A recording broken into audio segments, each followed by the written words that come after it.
নবী সাল্লাল্লাহু আলাইহি ওয়াসাল্লামের সুপারিশ পেতে চান? পেতে চান? হাউজে কাউসারের পানি পেতে চান? নবীর কাছাকাছি থাকতে চান? শুনুন, নবী সাল্লাল্লাহু আলাইহি ওয়াসাল্লাম বিভিন্ন হাদিসের মধ্যে বলেছেন, বিভিন্ন হাদিসে, যে ব্যক্তি দুনিয়াতে নবীর সুন্নত যত বেশি পালন করবে, নবীকে যত বেশি ভালোবাসবে, তার উপর যত বেশি দরুদ পড়বে, ইনশাআল্লাহ কিয়ামতের দিন সে নবীর তত কাছাকাছি থাকবে। আর যদি সকালবেলা 10 বার এবং সন্ধ্যাবেলা 10 বার পড়তে পারেন, আল্লাহুম্মা সাল্লি আলা মুহাম্মাদ ওয়া সাল্লিম, অথবা আল্লাহুম্মা সাল্লি ওয়া সাল্লিম আলা নবিয়িনা মুহাম্মাদ, ইনশাআল্লাহ নবী সাল্লাল্লাহু আলাইহি ওয়াসাল্লাম আপনার জন্য সুপারিশ করবেন। সকালে 10 বার, সন্ধ্যায় 10 বার দরুদ পড়া খুব কঠিন? সকালে 10 বার, সন্ধ্যায় 10 বার দরুদ পড়তে সময় লাগবে সর্বোচ্চ 5-10 মিনিট, নাকি?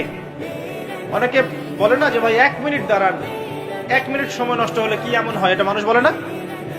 2 মিনিট সময় নষ্ট হলে কি এমন হয় মানুষ বলে, স্পেশালি বাঙালি জাতি এটা বেশি বলে। 2 মিনিটে আপনি একটা কোরআন খতমের নেকি পাবেন ইনশাআল্লাহ। বিশ্বাস করলেন না?